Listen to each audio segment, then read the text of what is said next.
I noticed it before he even sat down at the table. The way Ethan held his phone like it was something fragile, something personal, something he wasn't ready for the world, especially me, to see. It was Thanksgiving afternoon, and his family's house in Asheville was buzzing with the usual chaos, the smell of rosemary turkey drifting through the air, his mother shouting instructions from the kitchen, kids running around with half-eaten cookies, and his father arguing with the TV as the football game blared too loudly. But all I could pay attention to was the way Ethan kept that phone pressed against his thigh, screen turned inward, his fingers wrapped tightly around the edges. I had never seen him like that. Not in 3 years of marriage. He sat down across from me at the dining table, and I watched him slip the phone under his napkin. Not in an obvious way, just subtle enough that most people wouldn't notice. But I did. I always noticed things with him. His tells, his shifts, the tiny hesitations he didn't think anyone could see. It was one of the reasons I fell in love with him, because he was usually so open, so easy to read, like an open book he wasn't afraid to let me flip through. But today he was a locked diary with a missing key. "Are you okay?" I whispered, leaning slightly toward him, as the rest of the family settled into their seats. He forced a smile, the kind that lifted his lips, but didn't touch his eyes. "Yeah, just tired. Tired. Right. The same excuse he'd been giving for weeks." Ever since early October, when I started noticing cracks in the version of him I knew. Late nights on the porch. Early morning walks he claimed helped him clear his head, and now this guarding his phone like it contained a life he didn't want me to know about. His sister, Hannah, sat beside him and shot me a quick look, not a suspicious one, more like a concern. As if she also sensed something off. That made my stomach twist even more. Dinner began the way all big family dinners do. Too many voices talking at once, clinking silverware, forced laughter, and his mother's constant stream of commentary about how things were so much simpler in the 90s. I did my best to blend into the noise, to act like everything was fine. But my attention kept drifting back to Ethan. Every time his phone buzzed under the table, he flinched. Not visibly to others, but enough that I saw it. His shoulders tightened. His jaw clenched. His eyes darkened, just for a second. The third time it vibrated, he grabbed the phone so quickly he accidentally bumped the table, making a fork rattle. His mother glanced over. "Everything okay, honey?" He nodded too quickly. "Yeah, sorry. Work stuff. On Thanksgiving." He might as well have said aliens were contacting him. It would have sounded more believable. I tried to swallow my bite of mashed potatoes, but it felt like it got stuck halfway down. Something was wrong. Something big. And the more he tried to hide it, the more the air around us thickened with tension I couldn't explain. At one point, midway through the meal, I caught him slipping out of his seat and heading toward the hallway bathroom with his phone pressed against his chest. My chest tightened as I watched him disappear behind the corner. He didn't even look back at me. Hannah leaned in slightly. "Has he been like this at home too?" I froze. "Like what, you know?" She gestured vaguely toward the hallway. "On edge, distracted, secretive." I forced a smile, but it felt fake on my face. "Maybe he's just stressed." She didn't look convinced. "Ethan doesn't get stressed. Not like this." And that's when it hit me, she was right. Ethan was always the calm one, the steady force in every storm. But now he looked like the storm. That scared me more than anything. He returned minutes later, sliding back into his seat and pretending nothing had happened. I told myself not to overthink, not to jump to conclusions, but my mind was already spiraling in a dozen directions, none of them good. When dessert came, his mom's homemade pecan pie, I'd barely touched it. I watched him instead, watched how his leg bounced nervously under the table, watched how he kept glancing at his phone as if expecting something terrible to appear on the screen. And then it happened. A text came through, lighting up the corner of the napkin where the edge of the phone peeked out. I couldn't see the message, but I saw one thing, a name, Lily. Just 5 letters, but they sliced through me like a razor. Who was Lily? He saw me look. He reacted instantly, snatching the phone, turning it face down, and shoving it deep into his pocket. His breathing changed, shallow and quick. That was the moment I knew something inside my marriage had been shifting long before Thanksgiving. And whatever this secret was, it wasn't small.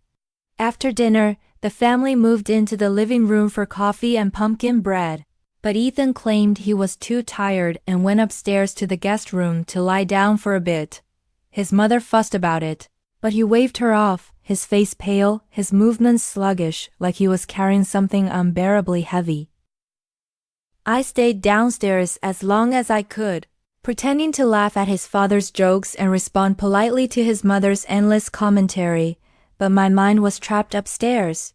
With him. With that phone. With the name Lily. Around 10:30, people began drifting off to bed. Hannah squeezed my arm on her way down the hallway and whispered, "If you need anything, I'm here." It wasn't just concern in her voice, it was fear. Once the house finally grew quiet, I climbed the stairs slowly.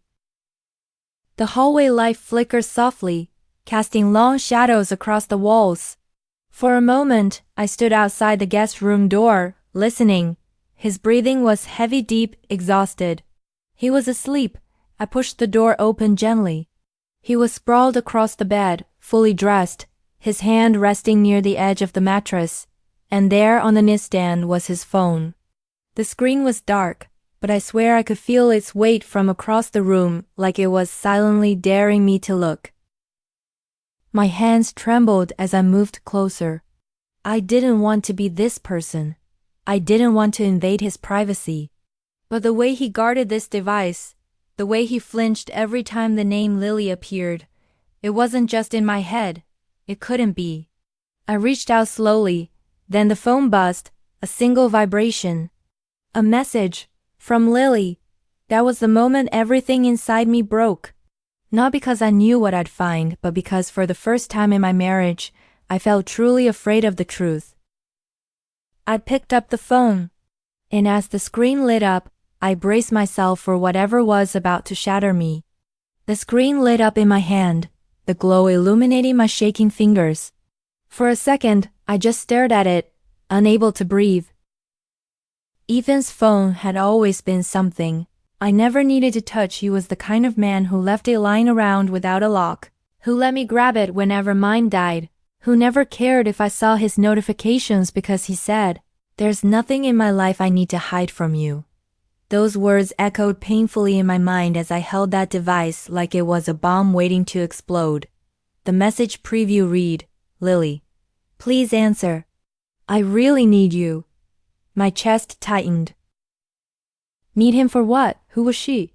Why was my husband the person she turned to with such urgency? I swallowed hard and opened the message thread. What I saw didn't make sense. Not at first. There were dozens of messages, long paragraphs, short bursts of panic, late-night timestamps, and photos, not sensual ones. Not romantic. They were of a teenager.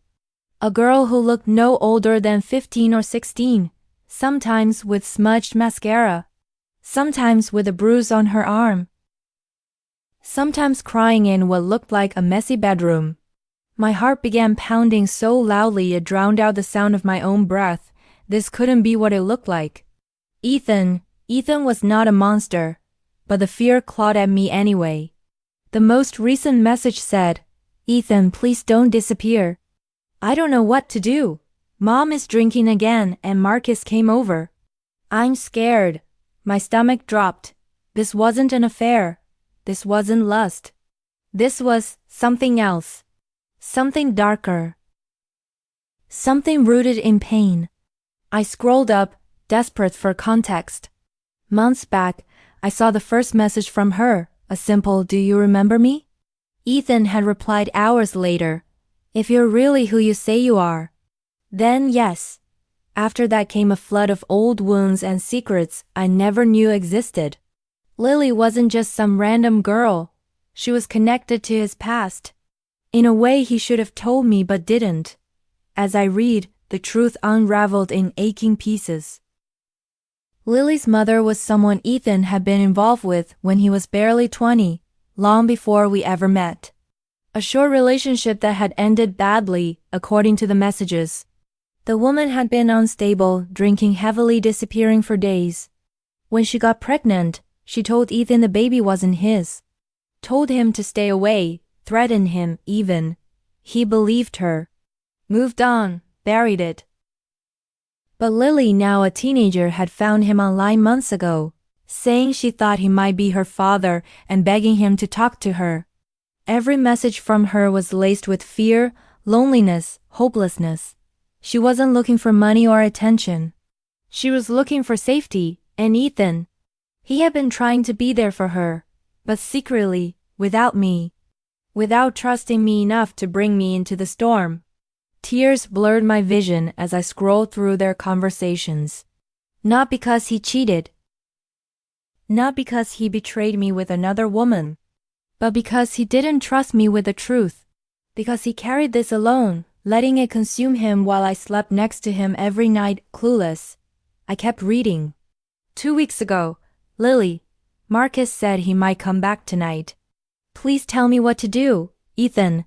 Lock your door, stay quiet. If he tries anything, call 911. Lily, I'm scared. I wish you were here, Ethan. I wish I could be too. But I need to figure this out. Then 3 days ago, Ethan. I'm trying to see if I can get custody.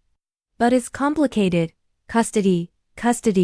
The word echoed like thunder inside my skull. My husband, my partner, was secretly discussing custody of a possible teenage daughter without me knowing anything about it. My fingers went numb. The phone felt hot in my hands, like it was burning through my skin. Behind me, Ethan shifted in his sleep. I froze, staring at him. The peaceful rise and fall of his chest felt like a lie. How many nights had he stayed awake texting her while I slept unaware? How many times had he hidden his fear behind a tight smile? How many moments had we shared while he silently carried a secret this heavy? A notification popped up suddenly, making me jump. Lily. Please, Ethan, don't ignore me. I need you. He's back. I covered my mouth to keep from crying out loud. Another flash of panic. Another plea for help.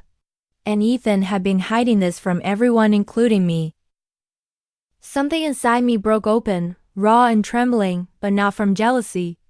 It was heartbreak, fear, betrayal in its purest form, not because he loved someone else, but because he didn't trust me to stand with him in something so important. I didn't know what to do. My legs felt unsteady as I sat on the edge of the bed, holding the phone like it was the only thing tethering me to reality. Should I wake him? Should I scream? Should I go downstairs to his mother? Should I call the police? My mind spun in frantic circles, searching for something solid to hold on to, but everything felt like quicksand. I finally whispered, barely audible even to myself, "Why didn't you tell me?" The question wasn't for him, it was for me, for us. For the version of our marriage I thought was unbreakable. I stood up slowly, heart hammering, and walked toward the door. I needed air. I needed space. I needed something. As I reached the hallway, I saw the faint glow of a light at the far end. Hannah was sitting on the couch in the small upstairs sitting area, knees pulled to her chest, half watching the muted TV like she couldn't sleep either. She looked up when she saw my face. "Oh God," she whispered. "What happened?" I didn't speak. I just held up the phone. Her eyes widened. She stood and gently guided me to the couch before I collapsed. "What did he do?" she asked softly. I didn't know where to begin. I think he might have a daughter," I whispered, voice cracking. "And he didn't tell me." Her expression shifted, not shock, but something sadder. Something like recognition. She closed her eyes for a moment. "I was afraid of that." My jaw tightened. "You knew?" "No," she said quickly. "Not exactly." But I knew something from his past was coming back. Mom mentioned the name Lily once a few weeks ago, but she brushed it off when I asked. My pulse pounded. His mom knows? Hannah sighed. Ethan wasn't always as open as you think. He used to keep things buried deep. You brought out a different side of him, but some wounds are older than you. Her words stung, even though she meant them kindly. I looked down at the phone again, at the unread messages lighting up the screen like faint cries. What do? I whispered. Hannah hesitated. Wake him. He needs to deal with this. And you deserve answers. But before I could move, footsteps creaked behind us. His mother stood at the top of the stairs, wrapped in a robe, her expression tense. What's going on up here? She asked, her voice low. My breath hitched as I clutched the phone. Hannah swallowed. Mom, it's about Lily. Her mother's face drained of color. And suddenly I knew this wasn't just Ethan's secret. It was theirs. When his mother's face went pale, something inside me clenched. She didn't look confused. She didn't ask, "Who's Lily?" She just stood there, gripping the railing, like a ghost from a memory she thought was buried, had suddenly walked into the hallway. You shouldn't be talking about that here, she whispered. About what? I asked, my voice sharper than I intended. About the fact that my husband has been secretly texting a girl who might be his daughter? Her eyes flicked from me to the phone in my hand. For a moment, I saw a storm of emotions cross her face: guilt, fear, anger, regret. She closed her robe tighter around herself and stepped into the sitting area. Lower your voice, she hissed. Your father is asleep. I almost laughed. Your father is asleep? That's what you care about right now? Mom, Hannah cut in, standing between us. This can't stay a secret. Not anymore. Her mother sighed deeply, pressing her fingers to her temples. I told him this would happen. I told him the past never stays buried. I stared at her. So you knew, and you said nothing. To him, to me, to anyone. I didn't know about the messages, she replied, glancing toward the guest room. I didn't know she contacted him again, but I knew about her. About the possibility. The word possibility felt like glass in my mouth. Possibility that she's his daughter? She hesitated, then nodded once. Yes, my world tilted. I sank down onto the couch, elbows on my knees, phone clutched so tightly my knuckles turned white. Start from the beginning, I said quietly. Please, I need to understand what I married into. She looked at me with something like sorrow. Then she sat in a chair opposite me, the lamplight carving deep lines into her face. Ethan was 20, she began. It was a hard time. His father and I were fighting a lot back then, and he spent as much time away from this house as he could. That's when he met her, Samantha. Lily's mother. The name sounded foreign and yet crucial, like a missing piece of a puzzle I hadn't even realized was incomplete. She was older than him, his mother continued. Troubled, wild. The kind of woman a young man thinks he can fix, if he just loves her enough. I didn't like her. She drank too much, partied too much, brought chaos wherever she went. That sounds like the messages, I murmured, remembering Lily's descriptions. Drinking. Men coming over. The chaos never really left, did it? She shook her head, eyes clouding. No, it didn't. When Samantha got pregnant, everything got worse. One day she told Ethan the baby was his and begged him not to abandon her. The next day she screamed that he was delusional, that she'd been with someone else, that he needed to stay away and never come near them again. He tried to do the right thing, Hannah added quietly. I remember. He wanted to step up. He was ready to drop out of college if he had to. Your brother almost ruined his entire future, their mother snapped, then sighed, softening. He was willing to. That's the point. But every time he tried to help, she pushed him away, threatened him, said she'd get a restraining order. Eventually she disappeared, We never saw her again. We never saw the baby. We didn't even know if she'd had it for sure. But she did, I whispered, staring down at the phone. She had Lily. And now Lily found him, Hannah said. And he didn't tell us. He told me. Their mother corrected quietly, the words like a confession and an accusation at once. He came to me the night he got the first message. He was shaking. Said a girl claiming to be his daughter had reached out to him. Said she was desperate. I told him to be careful. To make sure it wasn't some scam or manipulation. I told him not to get pulled back into that mess without proof. And you didn't tell him to talk to his wife? I asked, the word wife coming out sharper than I expected. She winced. I told him to take his time, to figure out the truth. He said he didn't want to hurt you unless he was sure. That made something inside me snap. So instead he chose to hurt me by hiding everything. I demanded. Do you have any idea what it feels like to watch your husband guard his phone like a lifeline? To see a girl's name pop up over and over and not know if you're losing your marriage or losing your mind. Hannah's eyes shone with sympathy as she placed a hand on my shoulder. You're right, she said. He should have told you. Mom, you know that. Her mother looked away. I do. I thought he would, eventually. Eventually. People love that word when they're too afraid to act. Eventually becomes never if no one forces the truth into the light. A sharp muffled buzz vibrated in my hand again. Another message from Lily. Please, I can hear them yelling. I don't know what to do. Tears burned in my eyes. I can't just sit here and watch this, I whispered. There's a girl terrified for her safety, and my husband is asleep upstairs pretending none of this exists. Hannah straightened. Then we wake him up.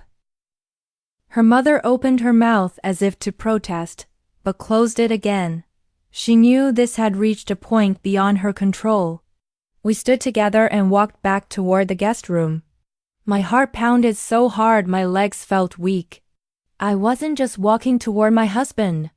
I was walking toward a version of him I didn't recognize, toward a story I hadn't consented to be part of.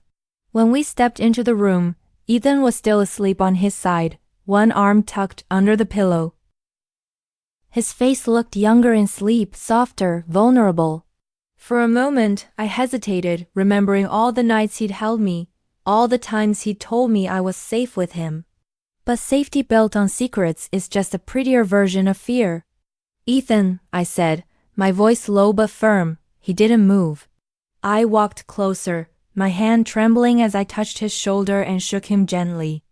Ethan, wake up. We need to talk, now. He groaned, eyes fluttering open, confusion clouding his expression. What time is it? He mumbled. Too late for lies, I said before I could stop myself. He blinked a few times, then noticed his mother and sister standing behind me. The confusion turned to alarm. What's going on? He asked, pushing himself upright. Why do you all look like somebody died? I held up the phone. We need to talk about Lily. His entire body stilled. All the color drained from his face. He stared at the phone like it was a weapon pointed at him. You went through my phone, he said softly, hurt and anger flickering in his eyes. That's what you're focusing on right now? I shot back. Not that your possible daughter is texting you in a panic while you sleep? His jaw tightened. You had no right. I had every right. I cut in, my voice breaking. You've been hiding this from me for months. You've been disappearing, lying, guarding your phone like a stranger. And you want to talk to me about rights? Silence fell between us, heavy and suffocating. His mother cleared her throat. Son. She knows. About Samantha. About Lily. About everything. He closed his eyes for a moment, as if bracing himself for impact. When he opened them again, they were filled with something I hadn't seen in a long time, raw, unfiltered pain. I was going to tell you, he whispered. I didn't know how. That's always the excuse, I said, more tired than angry now. People don't lie because they enjoy it. They lie because they think the truth will cost them more than the silence. He looked at me, and for a second, I saw a flicker of the man I married. I didn't want to lose you. Well, I replied, my voice shaking. Keeping secrets from me was a pretty good way to start. Hannah shifted uncomfortably, glancing between us. Maybe we should all go downstairs, she suggested softly. This isn't just about you two anymore. Lily is involved. And if what she's saying is true, she might be in danger. Ethan's head snapped toward her. What do you mean? I turned the screen toward him, showing the most recent messages. She says Marcus is back. She's scared. She keeps saying she needs you. His eyes widened. Oh my God. He swung his legs off the bed, standing up so fast the mattress bounced. He ran a hand through his hair, pacing back and forth, breathing hard. I told her to call the police if he shows up, he muttered. She promised she would. Why didn't she? Because she's a scared teenager, I interrupted. Because the adults in her life failed her. Because the one man she thinks might be her father is hiding in a guest room on Thanksgiving. He flinched like I'd slapped him. For a moment, no one spoke. We were all just four people in a dimly lit room, bound together by a secret that had finally ripped itself open. Then his mother sighed. We're not doing this up here. Everyone downstairs, now. We followed her, one by one down the creaky hallway and the stairs that felt longer than they had any right to be. My heart hammered with every step. I could hear the faint hum of the refrigerator, the distant ticking of the clock in the living room, the muted drone of the TV his father had left on. When we reached the bottom of the stairs, his father was still on the recliner, half asleep with the remote dangling from his hand. He blinked awake as we walked in, frowning. What's all this? He asked. His wife gave him a look that said not now. We need to talk, she said simply. He sat up straighter, rubbing his eyes. About what? Ethan didn't sit. He stood in the middle of the room, hands on his hips, chest rising and falling rapidly. I could see the war inside him. Tell the truth and risk everything, or keep hiding and let the guilt swallow him whole. He looked at me, then at his parents, then back at the phone in my hand. This is about Lily, he said finally. His father stiffened. Who? The girl who might be my daughter, Ethan said. The one Samantha had after she disappeared. A heavy silence fell, the kind that rearranges the air in a room.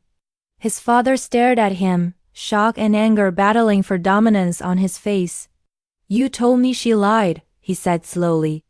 You told me there was no baby. I told you what we believed back then, Ethan said. We never knew for sure. And then Lily found me. I watched his father, trying to read him. There was disappointment there, sure, but something else too. Fear, regret. So you've been talking to her behind your wife's back? His father asked sharply. Yes, Ethan admitted, his voice cracking. I've been texting her, calling her sometimes. She's in a bad situation. Her mom is still drinking. There's a guy in the house who shouldn't be there. She's scared. I didn't know what to do. Tell your wife, his mom snapped. That's what you do. He closed his eyes briefly. I was trying to protect her. I let out a bitter laugh. Protect me from what? From knowing the truth. From having a say in the decisions that might change our lives forever. Ethan, marriage isn't about shielding each other from reality. It's about facing it together. He looked at me then, really looked at me, and I could see how shattered he was. Not by me, not by this moment, but by the way he'd been carrying alone. I didn't trust myself, he said quietly. I didn't trust that I'd handle it right. I didn't trust that I wouldn't break everything. And that's exactly what you did, I replied softly. By trying to control the chaos alone, for a while, the room erupted into fragments of conversation, his father asking about timelines, his mother criticizing Samantha, Hannah trying to play mediator. The Thanksgiving decorations gathered around the living room, little ceramic pumpkins. A give thanks sign on the mantel felt like a cruel joke. Enough, I finally said, louder than I intended. Everyone stopped. This isn't about blame right now, I continued. This is about a girl who might be in danger. We can dissect who lied to whom later. But right now we need to decide what we're going to do. Ethan nodded slowly, his eyes locked on mine. You're right. He reached for his phone in my hand, but I didn't let go immediately. Our fingers brushed, and a strange sadness surged through me. This was the man I loved. The man who had kept this entire storm tucked behind his ribs, convincing himself that silence was safer than vulnerability. I finally released the phone. Call her, I said. Put it on speaker. He hesitated only a second before dialing. The phone rang once, twice, 3 times. My heart pounded so hard I could feel it in my throat. On the 4th ring she answered. Her voice came through the speaker, small and trembling. Hello? Ethan swallowed. Lily, it's me. There was a pause, a tiny choked sound.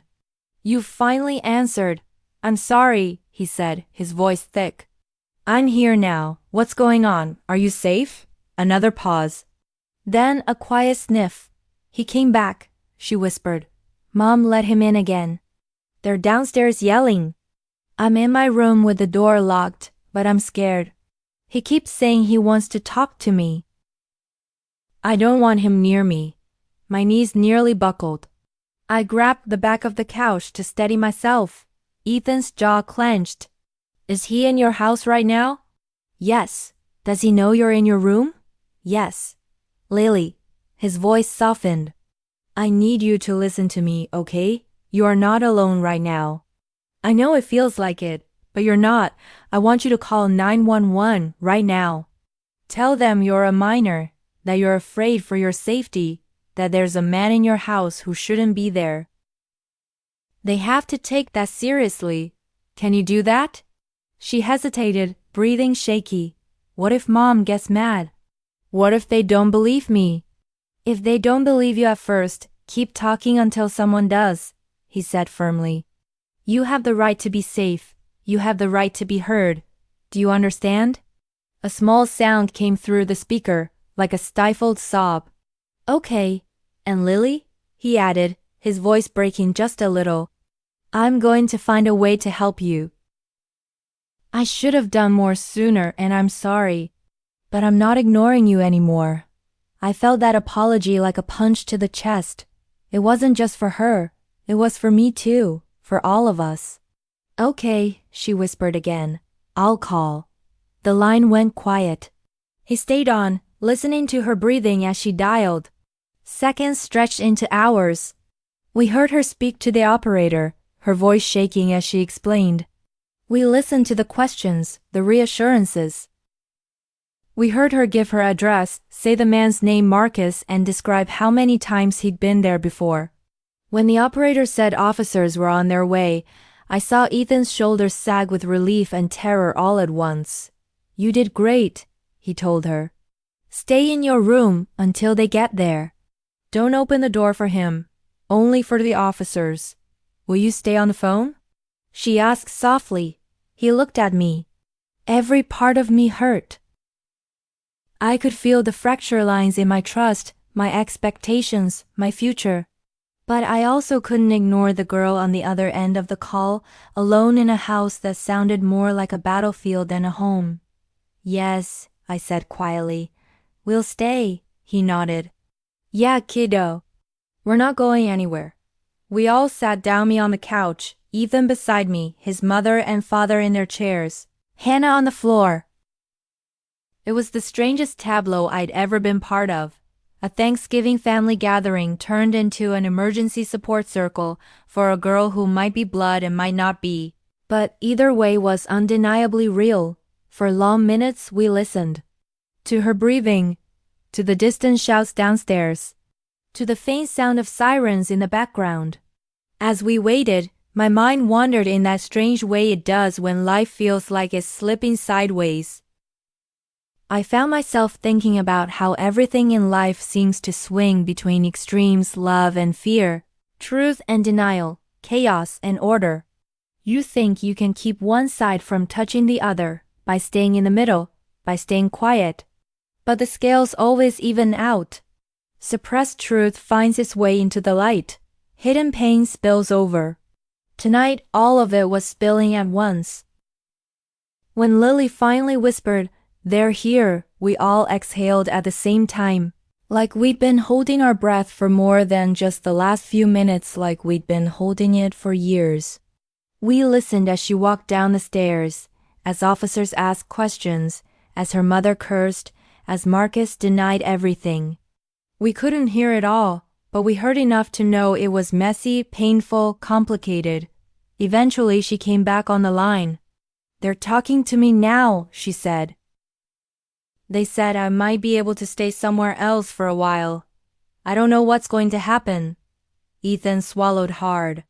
"Whatever happens, I'm going to be here. No more disappearing. No more ignoring your messages. I'm sorry I made you feel like you couldn't count on me." Another small sound. "Okay, get some rest if you can," he said gently. "Text me when you know where they're taking you. Please." "I will," she whispered. The call ended. Silence fell over the room like a heavy blanket. No one moved. Then his father spoke, voice rough.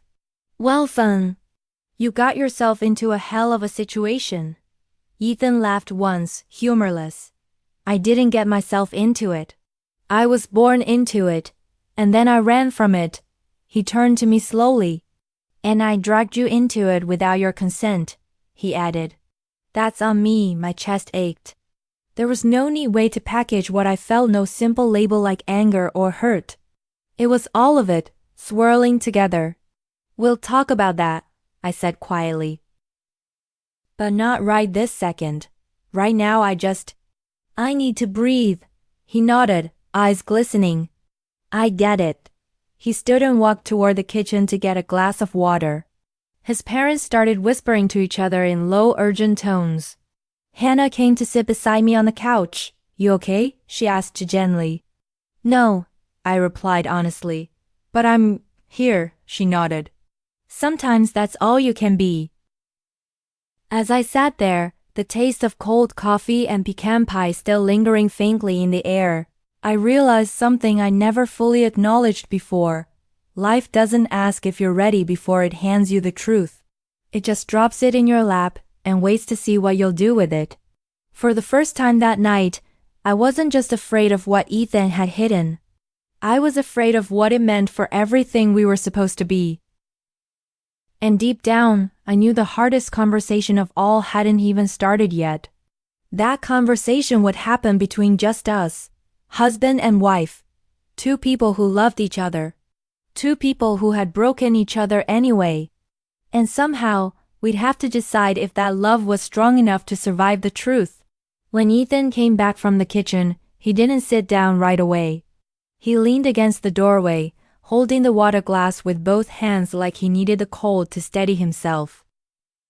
His eyes flicked between each of us, but always returned to me like he was afraid I'd disappear if he looked away too long. His father eventually cleared his throat. "Well, I think you two need space to talk." He nudged his wife gently. "Come on, let's give them the room." His mother hesitated. Of course she did, but she knew she had no right to control this moment. Not anymore. She squeezed Ethan's arm as she passed him, then followed her husband upstairs. Hannah lingered for a second, giving me a soft apologetic smile before she too headed toward the hallway. And then it was just us. Ethan stood there, silent. I could hear the faint hum of the refrigerator and the rhythmic tick of the wall clock. Somewhere outside, wind rustled through the trees. It was almost peaceful, and yet inside me everything was trembling. He finally spoke. "Can we sit, please?" I nodded stiffly, and we both settled onto the couch, not touching, not even close. There was an invisible line between us, sharp and cold, made of everything he hadn't said and everything I wasn't sure I could forgive. He rubbed his palms against his jeans and exhaled shakily.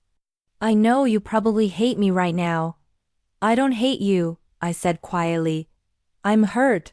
I'm confused. But I don't hate you. He nodded, swallowing hard. I didn't want to hide anything from you, not really, His voice cracked. I didn't know how to bring you into this without turning your life upside down. My life turned upside down anyway, I replied, his shoulders sagged. I know. For a moment, neither of us spoke. The silence wasn't comfortable like it used to be between us. It was heavy, thick with all the things we hadn't faced. Finally, he looked at me with eyes that were red and exhausted. When Lily reached out the first time, I panicked. I kept hearing Samantha's voice from all those years ago, telling me the baby wasn't mine, telling me to stay away. I didn't want to drag you into something that might not even be real. You could have told me that, I said. We could have figured it out together. He nodded, eyes glistening. You're right. I know that now. But back then I was scared. And every time I thought about telling you, the timing felt wrong. Or I felt ashamed. Or I convinced myself I'd wait just one more day. And the longer you waited, the more impossible it felt, I whispered. Yes. He let out a broken breath. I didn't trust that I deserved the kind of support you would have given me. And that's not your fault, that's mine. His voice wasn't defensive. It wasn't manipulative. It was honest, raw, almost painful to hear. I watched you, I said softly, over these past weeks. I watched you hide. I watched you sink into yourself. I kept asking what was wrong, and you kept saying nothing. Do you know what that does to someone who loves you? I do now, he whispered. I've been carrying something heavy, and instead of letting you help me, I let it crush both of us. My throat tightened. If she's your daughter, Ethan, that changes things, he nodded. I know. It changes our future. Our plans. Everything. I know. But you took away my choice. You decided for both of us. He placed the glass on the coffee table, his hands trembling. I know, and I'm sorry. God, I'm so sorry. Tears rose in my eyes, uninvited but inevitable. What if I'm not ready for this? What if I can't handle suddenly having a teenager in the picture? What if I'm not enough? His head snapped up. You're more than enough. You always have been. A tear escaped down my cheek. Then why didn't you trust me? He looked away, jaw tight, like the answer hurt him. Because I didn't trust myself. I thought if I let you in, you'd see how messy this is, how messy I am. And you'd leave. I married all of you, I said. Not just the perfect parts. He finally shifted closer, not touching me, but near enough that I could feel his warmth. I'm ready to tell you everything. Anything you want to know. Is she yours? I asked. He shook his head slowly. I don't know. There's no test yet. She's scared, and I didn't want to force anything until she felt safe. A strange mix of relief and grief washed over me. And what do you want? He ran a hand through his hair. If she's mine, I want to know her. I want to protect her. And if she's not, I still don't want her to suffer. But I need you with me. I can't do this alone anymore. I won't. That admission, simple, honest, vulnerable, softens something inside me. I shifted slightly, letting my knee touch his. He let out a breath like he'd been underwater too long. What she went through tonight. I said, it changes the conversation. It's not about secrets anymore. It's about doing what's right. Exactly, he whispered. We sat together for a long moment, letting the weight of everything settle. The house was quiet. Thanksgiving decor twinkled faintly in the dim lights. The smell of turkey and cinnamon still hung in the air, mixed with the raw human scent of fear and truth. After what felt like forever, I stood. Come with me. He followed without question as I stepped outside onto the porch. The air was cold, crisp, filled with the sound of distant wind moving through the trees. The kind of air that clears your mind whether you wanted to or not. We stood side by side, staring at the dark horizon and the faint glow of neighbors' porch lights. Sometimes, I said softly, life puts pressure on us until the cracks show. Not to break us, but to make us look at what we've been ignoring. He nodded slowly. I think I've been ignoring a lot. Me too, I admitted. I ignored the signs. I ignored how distant you'd become. I kept hoping things would fix themselves. That's not your fault, he said. But it is our responsibility now, I replied, to build something honest. Even if it's hard. He turned toward me, his eyes shining in the porch light. Do you still want this? Us? I didn't answer right away. I let the cold air fill my lungs. I let my heartbeat settle into something calmer. I let myself imagine the future messy, complicated, unpredictable but real. Yes, I finally said. But if we rebuild from this, there can be more secrets. No more protecting me from the truth. No more deciding what I can handle. He stepped closer. I promise. No more shadows. I held out my hand. He took it instantly, squeezing it like he'd been waiting years for that moment. We stood there, fingers intertwined, letting the world be quiet around us. You should text Lily, I whispered. Let her know we're here for her. Both of us. His eyes softened. We, I repeated. Something in him broke then, not in a painful way, but in the way something rigid finally gives way to relief. He pulled me into a careful embrace, as if asking permission with every breath. For the first time that night, I didn't pull away. We stayed like that until the cold numbed our fingertips. When we finally went inside, the house was silent. Everyone had gone to bed. We went upstairs together, not towards separate rooms, but toward the same bed, the same space that needed healing but wasn't beyond repair. Before he turned off the lamp, I touched his arm. When everything settles, when she's safe, we'll take the test. We'll learn the truth. Together. He nodded. Together. He leaned down and kissed my forehead. Soft. Careful. Honest. As we lay down, I realized something, that no matter how much pain truth brings, it also brings clarity. And clarity brings balance. Maybe not immediately, but eventually. And sometimes that's enough to start again. Long after Ethan fell asleep, I whispered to the dark, if you're new here, don't forget to subscribe. And if this story touched you, feel free to share your thoughts in the comments. And if you want to support more stories like this, you can always buy me a coffee. It means more than you know. Then I closed my eyes, letting the house settle around us, letting the quiet speak a language only honesty understands. Tomorrow, the future would begin messy, complicated, unpredictable. But real, and this time we'd face it together.